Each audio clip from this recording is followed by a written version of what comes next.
I'm here with Ed Skrein and Luke Kleintank from the movie Midway. I'm very happy to talk to you guys because I really enjoyed this film.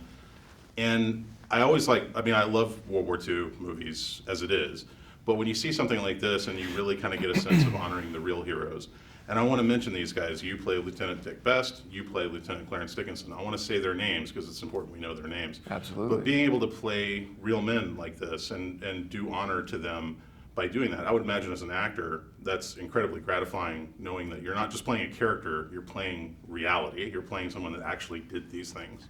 It's gratifying after the fact when you feel like satisfied with what you've done.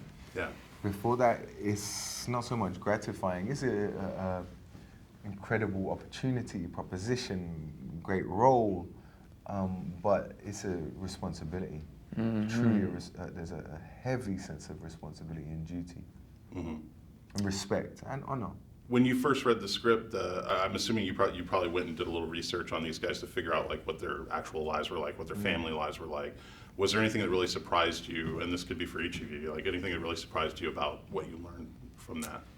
Well, my character, he didn't have much information on him as far as like family and things like that. He was kind of a quiet man, but he stayed in the Navy for many years. He ended up becoming a rear admiral, which is, and I don't know if you know the levels of the Navy, but I think it's an 08 or an 07, and that's pretty much just below admiral, which is the highest you can go. So he stayed in it, which was really surprising. But he also wrote a book called The Flying Guns, which he wrote 6 months after the Battle of Midway, recounting everything that he did in the war. You know, and you could have made a movie about Clarence Dickinson alone, just with all the stories that he had, him going into Pearl Harbor, every specific thing that he did. He ended up earning 3 Naval Crosses, and he was the first man to ever do it in the Navy, which is And amazing. there's only been one since. One since. In the last 80 years or whatever. So yeah, so that's an amazing honor. So I was just really surprised about how much valor this guy had, you know? Yeah. Which was amazing. These guys were so brave, and Yeah. it is amazing because like what you said is absolutely true. You could take any one of these guys, and you could make a movie just about them, and that's what's so incredible. And this is only the Enterprise. Yeah. There's all the other carriers. There's everyone at Pearl. So they're you know, this is that's just in this region, you know. Let alone what was happening on Iwo Jima and you know, in Asia, and you know, there's just so many incredible. All the other armed forces, the Marines, Army, everybody. Yeah. I mean, it just goes on and on. Yeah, these kinds of wars are not won by one man's brilliance alone. This is an incredible effort by all of these men, and I suppose that's why they call them the greatest generation. Yeah. Absolutely. And I also respect the fact that the movie makes a point to show both sides. It doesn't just show our side, it shows how these guys, the Japanese, were affected by this as well, and how their leadership was affected by it. There was a gentleman sitting behind me, a very old gentleman, who I kept hearing throughout the movie say, that's exactly what it was like. He was with his daughter, I think, and he kept saying, that's exactly what it was like, that's exactly what it was like. And I really thought, wow, that's great to be able to hear that, you know, from someone who probably lived it, or at least right afterwards, you know, because we have lost so many of these guys, there's hardly any left, but to hear somebody say that and know that there is that kind of authenticity. And I appreciated the way you guys talk to one another in the film, because it doesn't feel like Hollywood dialogue. It feels like that's what these guys actually speak to each other. That's the way they speak to each other. Okay. So, Thank you, man. Yeah. That means so I much. would hope that's the way they spoke to each other. And if they felt that way, then they must have. There's so many scenes I want to ask you about because there's a lot of special effects, there's a lot of impressive scenery and whatnot in the film, but one of the things that really kind of warms my heart was like the scene when you guys are in the club, the dance club, and the performance. That's got to be great when you walk on set that day and to have that atmosphere.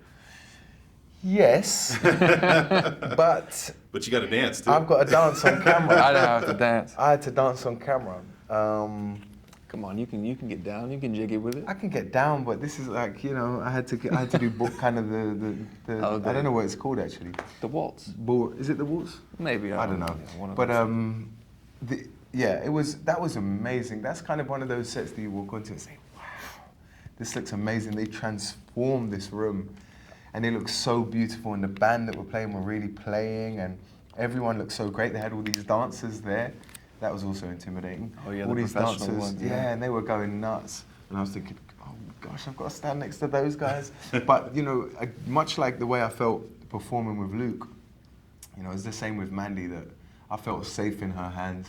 Hopefully, she felt safe in my hands too. She was definitely leading that dance though.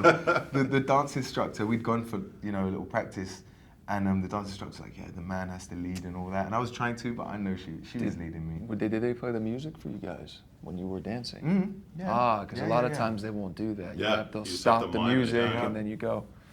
That's Yeah, good. yeah. That's nice. So at least you had that to go to. Yeah. Yeah, no, That's it was great. good. It was good. And that scene is one of my favorite scenes in the movie. The way Mandy Moore Oh, when we're at the sticks it on- table with Luke sticks it on Luke, and somewhat you, and the look of you two at the end where it's like, Well, I know she's doing it, you know. Yeah. I knew it was coming. Yeah, know? you When have you that say, great yeah, she's look a- at the end of that shot, Yeah. the end of that scene. That's really, really great. it's so good. And that was not scripted. Is that right? Those guys did that, but Luke's really good at ad-libbing and adding extra things, and Yeah. Roland's very in touch with these kinds of things, and when he sees something he likes, he says, do that again and play with it. Yeah. And I love that scene. And actually what's interesting is, because we've been showing it to servicemen and women, they've kind of reacted in a different way than I thought they would. You know, I always know American audience always whooping and hollering and making loads of noise. You know, British audiences will just sit there in silence and you ain't got any idea if they hate it or love it.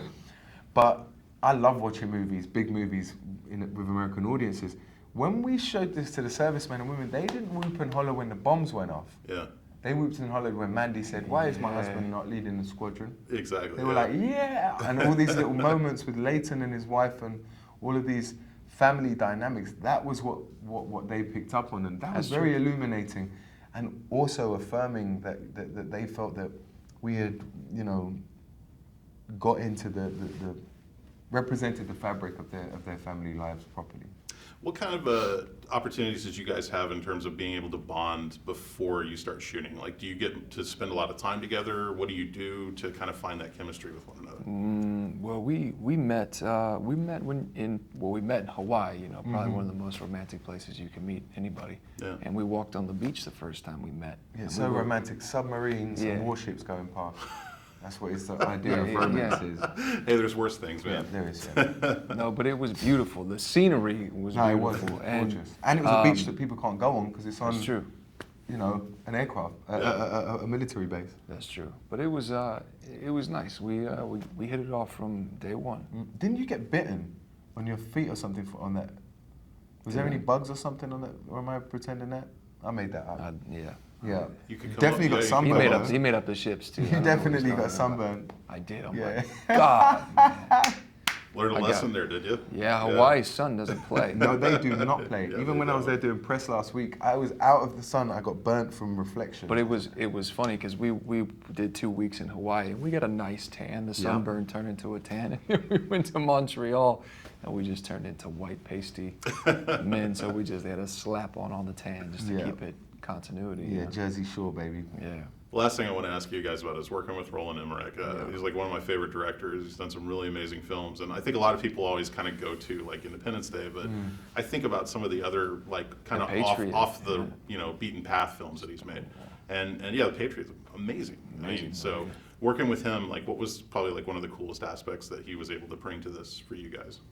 You just learn so much from seeing him in action. He's so on top of everything, and he's so enthusiastic, and he's got a great sense of humor. Whereas other directors, I think, would be so overwhelmed. He does this, you know, Yeah. and has done this, and he's just on top of everything. He's always smiling and cracking joke. Yeah. You know, there's always a little wisecrack about to happen. So he helped keep the mood light, but he drives a tight ship. Yeah. So everyone was on job and working hard, but it was great. I learned a lot from him, and technically of how he blocks and shoots scenes, and sort of is on top of the intimacy of the emotion, but also the epic scale of these huge sets, and the way he captures them. It was great. I hope I get to work with him again. I do too. I hope he wants to work with us again. Maybe he. I don't know. You'll have to ask him. He might feel differently now. He might feel differently. And he works hard, man. You know, it is. And the job of a director is such a hard position. Especially Like, when you have that many people oh in a my shot. Oh my God, you yeah. know, yeah, all those extras. And I don't know if you ever watched the round tables that the directors do, the one with like Mel Gibson and Denzel Washington and those guys. I mean, God, it is such a hard job. And he he shows up to set with a smile every day. So good on him, man. He's a great guy. That's fantastic. What's up next for both of you? Well, the Crown Vic Crown is Vic. coming up. Can't wait. Yeah, Yeah. it's going to be great, man. I'm excited about it. Ed? I've got a movie called Naked Singularity coming out, a New York film, awesome film with John Boyega, Bill Skarsgård, Olivia Cook, and then a really cool, crazy flick I did in New Orleans called Mona Lisa and the Blood Moon with Anna Lily Amnipour. So it's back to the independent film, back to the auteurs, back to the art house vibes, which is how I like to keep it, you know, jumping in between and surprising myself and other people. That's cool. Thank you, guys. The movie is called Midway. We'll have more information down below where you can see it. Thank you, gentlemen. Thank you, brother. man. That's awesome.